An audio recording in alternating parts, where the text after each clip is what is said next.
तो हेलो दोस्तों, welcome back to my channel. आज हम सीखेंगे ह्यूमन इवोल्यूशन। लास्ट टाइम के वीडियो में मैंने आपको बताया था the theory of organic evolution, और आज हम पढ़ेंगे ह्यूमन इवोल्यूशन।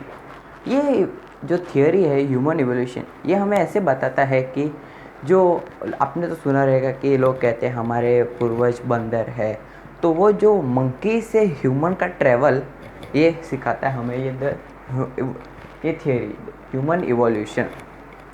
तो इसको सीखने से पहले हमें हिस्ट्री में जाना पड़ेगा। हिस्ट्री में कितना यानी 7 करोड़ ईयर्स पहले का ये थियोरी स्टार्ट हुआ था। तो उस टाइम ऐसा क्या हुआ था वो आज हम देखते हैं। तो लेट्स स्टार्ट।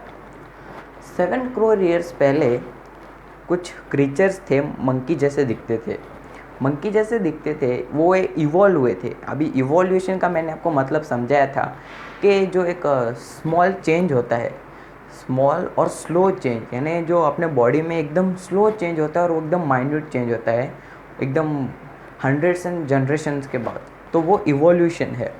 तो अभी के जो ऐसे लेमुर है, उस टाइम लेमुर ही नहीं, लेमुर जैसे क्रीचर से मंकी जैसे क्रीचर्स इवॉल्व हुए थे। और ये जो इंसिडेंस था 7 करोड़ ईयर्स पहले, तो lemur to monkey 7 crore years ago. अभी इवोल्यूशन तो रुकता नहीं है, वो अपना प्रोसेस ऐसे ही कंटिन्यूस करता रहता है। तो जो मंकी थे वो और इवोल्यूशन हुए, इनका और इवोल्यूशन हुआ, और इवॉल्व होते होते उनका जो टेल था वो टेल इनविजिबल हो गया। इनविजिबल मीन्स डिसअपेयर हो गया उनके बॉडी से ही। और वो जो इन विदाउट टेल के जो क्रीचर्स थे वो अफ्रीका के थे, और उन्हें कहते हैं इजिप्टोपिथिकस।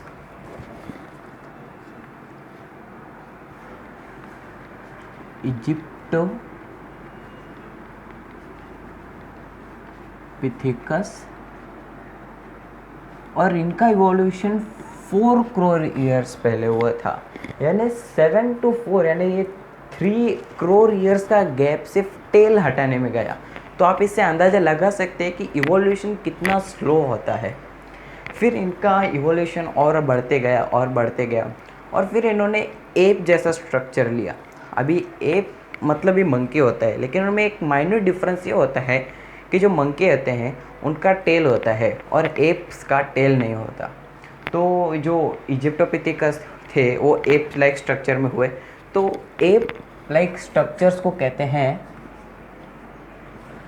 ड्रायोपिथिकस। इनका इवोल्यूशन अबाउट 2.5 करोड़ ईयर्स पहले हुआ था। इनका इवोल्यूशन 2.5 करोड़ ईयर्स पहले हुआ था। फिर अभी इनको ड्रायोपिथिकस, यानी ड्रायोपिथिकस आपको मैं एग्जांपल देता हूँ। गोरिल्ला, गिबॉन्स, ओरेंगुटैन, चिंपैंजी के जैसे दिखते थे, वही नहीं जैसे दिखते थे ये ड्रायोपिथिकस। फिर इनका भी इवोल्यूशन आगे बढ़ता गया, और फिर इवोल्यूशन में उन्होंने क्या किया, अपने जो हैंड्स थे, ये जो हाथ रहते हैं, वो इन्होंने कई कामों के लिए इस्तेमाल किया। ये जैसे कि खाना खाना, उनको तब तक ये भी पता नहीं था कि हाथों से खाना खाया जाता है। फिर उन्होंने अपना जो हैंड्स थे वो ईटिंग फूड के लिए और एल्स वर्क के लिए स्टार्ट किया। तो ड्रायोपिथिकस।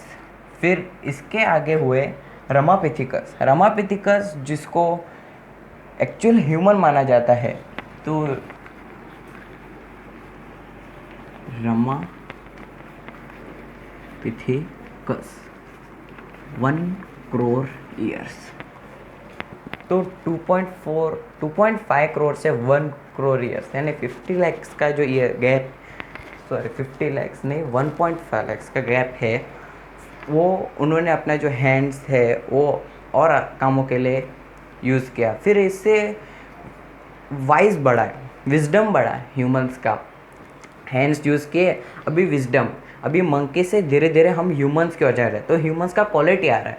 तो अभी विजडम आया, लेकिन कंप्लीट विजडम नहीं है, थोड़ा वाइज विजडम आया। तो उन्हें कहते थे ऑस्ट्रेलियोपिथिकस, इनका एवोल्यूशन 40 लाख ईयर्स पहले हुआ था। तो रमापिथिकस के बाद ऑस्ट्रेलोपिथिकस, जिनका विजडम बढ़ा। फिर धीरे धीरे जो इवोल्यूशन हुआ उसमें अभी स्किल्स आने लगे, तो स्किल्ड ह्यूमन बींग्स जो थे वो इवॉल्व हुए। फिर स्किल्ड ह्यूमंस बीइंग के बाद इरेक्ट पोस्चर। अभी देखे धीरे धीरे ह्यूमंस के क्वालिटीज़ आ रहे, विदाउट टेल, फिर हैंड्स यूजिंग, फिर विजडम।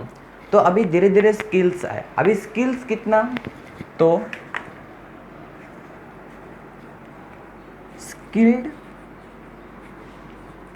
ह्यूमन बीइंग 20 लाख, इतना टाइम लगा, 20 लैक्स का गैप लगा स्किल्ड ह्यूमन बीइंग के लिए। अभी सब आ गया, स्किल्स आए, थोड़ा विजडम आया, हैंड्स यूज़ किए, लेकिन अभी भी इरेक्ट पोस्चर नहीं। मंकीज़ का जो बैक होता है, अपना बैक, वो थोड़ा मंकीज़ का कर्व होता है, लेकिन हम लोग का एकदम प्रॉपर स्ट्रेट नहीं बोल सकते, लेकिन अप्रोक्स स्ट्रेट रहते हैं। वो इरेक्ट पोस्चर आना थोड़ा बाकी था। तो इससे और आगे का स्टेप, यानी जो ह्यूमन विथ इरेक्ट पोस्चर, वो ये था। इरेक्ट पोस्चर आया 15 लैक्स ईयर्स बाद। फिर धीरे धीरे इरेक्ट पोस्चर भी आया।